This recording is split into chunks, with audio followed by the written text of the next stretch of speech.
Brazil will win the 2022 World Cup, and today I am going to tell you why. Hi, if you're new here, I'm Filippo, and welcome to Tactical Manager TV, and welcome to a World Cup video, which we're going to be doing much more of these as we lead up to the World Cup. And today, the main focus of this video is Brazil. I'm going to be doing a deep dive into the Brazil national team and tell you the reasons why I think Brazil will win this World Cup, or at least they're one of the favorites alongside Argentina. Talk about that soon. And I'll also be sharing with you some concerns I have with the Brazilian national team, of weaknesses that they have and could be very much well exploited throughout the World Cup. Now, for this video, let us know in the comment section down below if you'd like for us to do a similar video like this for Argentina, because I do believe they are also one of the favorites to win the World Cup. We will also be doing a full coverage of the United States in the World Cup, as you all may know, and a full coverage of Brazil and Argentina during the 2022 World Cup in Qatar here at the channel. Yes, this is the announcement we had to do here. We will be doing a full coverage of the United States, just like we always do, and we will be including Brazil and Argentina throughout the World Cup, as these are three national teams that I know very well, especially Brazil and the United States, as I am Brazilian American. Okay, so before we start this video, don't forget to smash the like button, and a quick word before we start the actual episode, don't forget one thing. Along with Argentina, let us know if you want more previews of specific nations for the World Cup, or comment down below just World Cup video suggestions that I'll gladly do so, as long as I'm able to do the full research on it, or that I have some type of expertise on it. Okay, so let's play the intro and let's start Brazil today.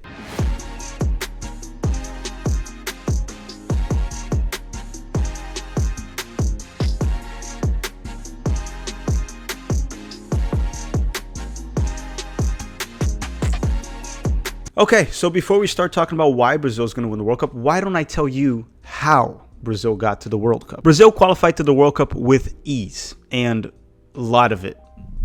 No, seriously, a lot of ease. It was disgustingly easy for them to qualify in CONMEBOL. Somehow. Brazil finished the campaign in CONMEBOL with 17 games played, 14 wins, and 3 draws, with a total of 40 goals scored and only 5 allowed.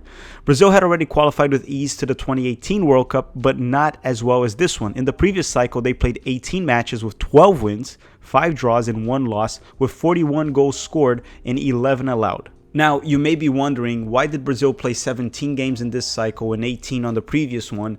I mean, CONMEBOL still has the same amount of countries, right, and national teams there. The main reason for that was the deportation game with Argentina, which they technically still have to play that game, and it looks like they will play it in September, but that game is irrelevant. Brazil's already qualified in first, and Argentina's already qualified in second. They're in the World Cup. It doesn't matter, but they're still going to have to play it for some reason. The last time Brazil won a World Cup was back in 2002, when they had Ronaldinho, Rivaldo, Ronaldo, Cafu, Roberto Carlos, which was also, by the way, the first World Cup that I actually watched. I mean, I was alive in the 98 World Cup and even the 94, but this is the first World Cup I actually have memory of, and it was a wonderful World Cup. Brazil won. The United States made it to the quarterfinals, defeating Mexico in a 2-0 win in the round of 16. And then the U.S. got robbed by Germany, so the United States probably should have gone a bit further. But regardless, this was the first World Cup that I watched. And then that's all I wanted to get out of the way. Let me know in the comment section down below, which was the first World Cup you ever watched in your life, or that you have good memory of. But now, let me tell you the reasons why I think Brazil will win this World Cup once again. The kings of soccer, or football, depending on the country you watch, will win this World Cup. All right, off to reason number one, and it might sound like a silly one, but this one is Casemiro, the sixth, the holding midfielder, the CDM for Brazil for this World Cup, has a reliable backup. As silly as it sounds, the past 3 World Cups for Brazil, they have struggled with the backup 6, and it has always been an issue.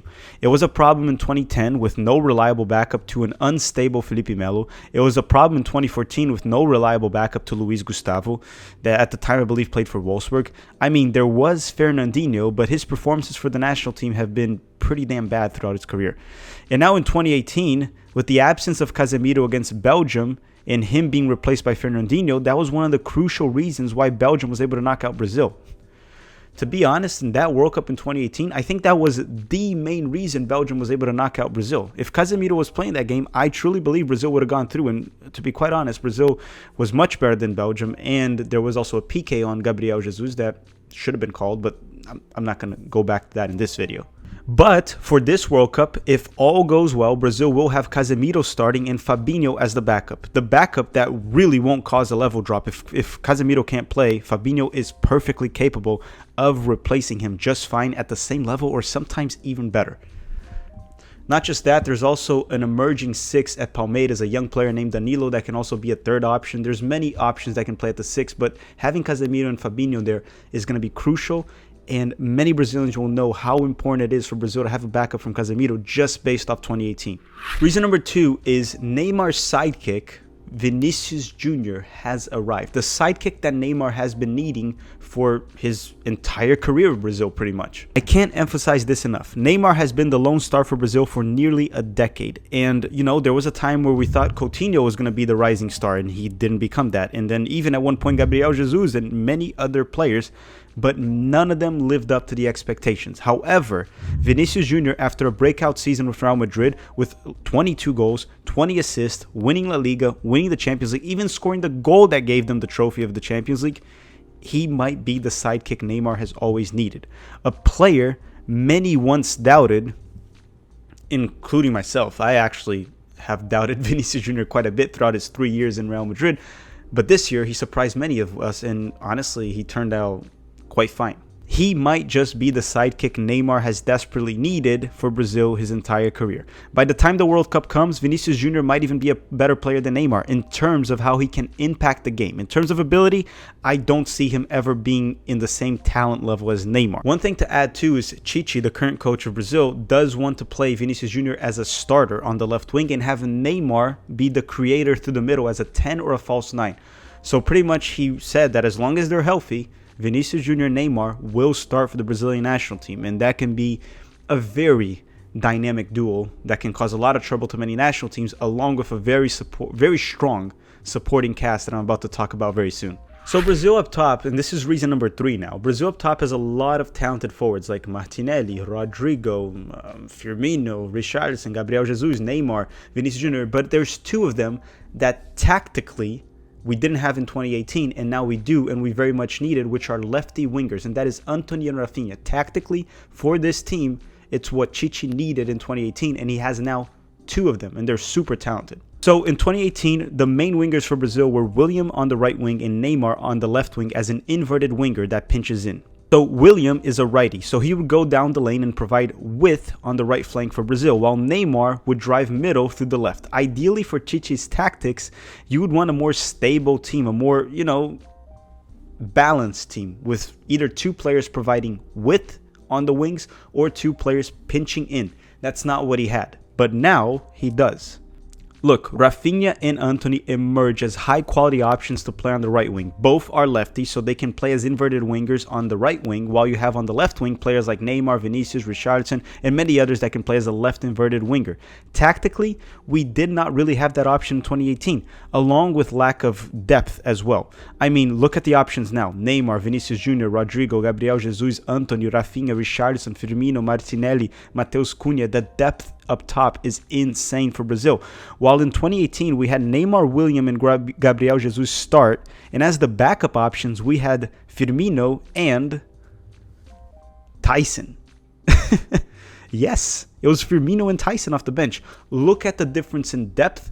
Not only that, the tactics will be much more stable, will make more sense, right? Having players that can pinch in or both that can provide width. Fantastic. That's something that Brazil very much needed in the past World Cup. Didn't have it. They do for 2022.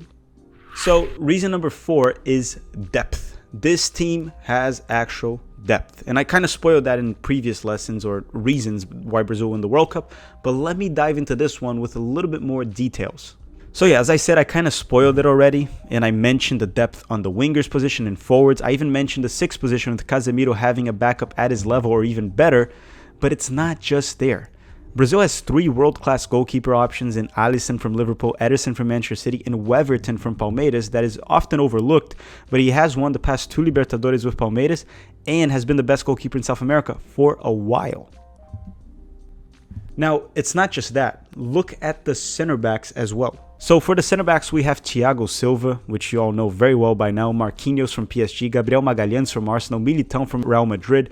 You can also look at others that are being left out of this roster, like Luis Felipe from Lazio, Bremer from Torino, which honestly, Brazil could even lose him to Italy. He was one of the best center backs in the Serie A last season.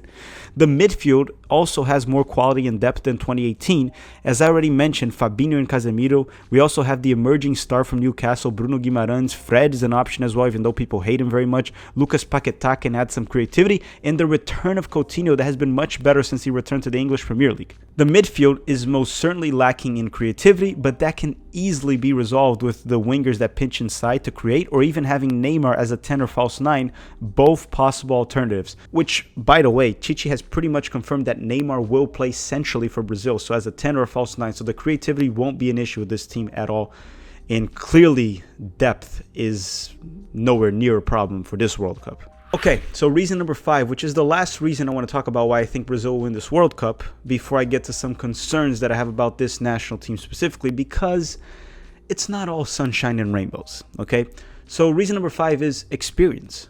Look, several key players in this squad have played at least one World Cup at this point, and a lot of them have played the World Cup together. Neymar has 2 World Cups already. Casemiro, Alisson, Marquinhos, Ederson, Thiago Silva, Gabriel Jesus, Fred, Coutinho were all in the previous World Cup as well, along with Tite, the current coach, which I do share some concerns about him, and I'll talk about that very soon. He will go to his 2nd straight World Cup, and he has that experience of how to prepare the team this time. Now, if you also want to be superstitious, which I know some of you are, and I'm just a little bit superstitious, okay, just a little bit, Brazil has never won a World Cup without having a Palmeiras player in the roster. And lucky for Brazil in this World Cup, Weverton, the goalkeeper, the 3rd goalkeeper, as long as he's healthy, he will be in the World Cup. And if he's in the World Cup, in terms of superstition, Brazil might win it. I don't know, just throwing that out there, just a fun fact. Also, Danilo, one of the midfielders for Brazil, an emerging young player, could be in the roster as well. That's a maybe, but more towards Everton. If Palmeiras has a player in the roster, Brazil's odds massively go up. Okay, I shared a bunch of positives about Brazil. Now let me tell you the negatives and why I am concerned that Brazil could flop and not win this World Cup, or even go out early. That could very much happen. Before I do that, don't forget to hit the like button if you haven't already. Let me talk about my first concern. There's only 3 of them, so I'll go quick. The first one is the fullbacks. Did you notice how I didn't talk about the fullbacks in terms of depth and quality throughout the positives? Let me tell you why.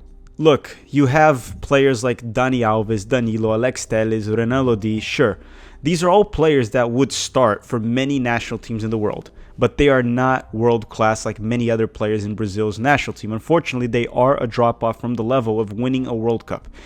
You know, if they are not in form, the performances will likely be horrible. If they are in form, Brazil should be fine. I do have some heavy concerns about Brazil's fullback situation in terms of winning the World Cup. And look, with Dani Alves' age, for example, he could be starting for Brazil. If he's starting at this age, I can see this being a major problem in the World Cup. The fullbacks, the left backs and right backs are a major concern of mine for this Brazilian national team for this World Cup. In terms of winning, I understand if you're from a smaller nation, you're going to say these are quality players. But if you're trying to win the World Cup, they are a massive drop-off from the other positions I have mentioned previously in the video. Reason number 2 is Tite. And yes, I do understand that many people will say he's a quality coach, but I share many concerns with Tite. At times, as we will say in Brazil, he's pragmático, retranqueiro, and you probably have no idea what I'm saying right now. Let me explain why I am worried about Tite specifically. So his positional play worries me. Something that he did change a bit from the past cycle. I do think at times it kills the fluidity of this team, the way he wants them to play. It was not always like this, but it has been for this entire cycle from what I've noticed. As there's nothing wrong with positional play, I do feel like it kills Brazil's fluidity, specifically on offense in the final third. I think the Brazilian players we know are more than capable of playing through their own intuition. I am not against tactical organization, and I don't want a coach that just throws the players out there and hopes they figure out on their own, which for Brazil, that would be like adding Renato Gaúcho to be the coach. If you add Renato Gaúcho, you're going to get that, just vibes. I don't want that, but I do think the way Tite structures this team kills the fluidity in the final third, and it's been quite noticeable this entire cycle, despite the great performances that this team has put out quite often in South America. I am for a more fluid style of play for Brazil. I understand the Joga Bonito ain't coming back in modern soccer, but I do have concerns of how pragmatic Brazil can be at times under Tite. Against high-quality opponents, we kind of got a glimpse of that against Argentina in the Copa America final. Yeah, that's one thing to say. We looked very pragmatic against Argentina. They got the 1-0 lead, and we weren't creative. We had no fluidity to come back in that match, and we lost in the final. So my concern against tougher opponents is this: the lack of fluidity of this team and creativity could be a problem because of the system Tite has implemented. Maybe some Brazilians can comment down below if they agree with me or not. I was going to add a fourth reason, because one of my concerns is also how Brazil didn't face pretty much almost no European team throughout this cycle, right? These 4 years, almost none, and recently they faced pretty much none since the COVID lockdown. So that is one of the concerns, but I'm not going to get into that because Brazil has faced opponents like Argentina, which are as strong as any European nation. Concern number 3 is Neymar.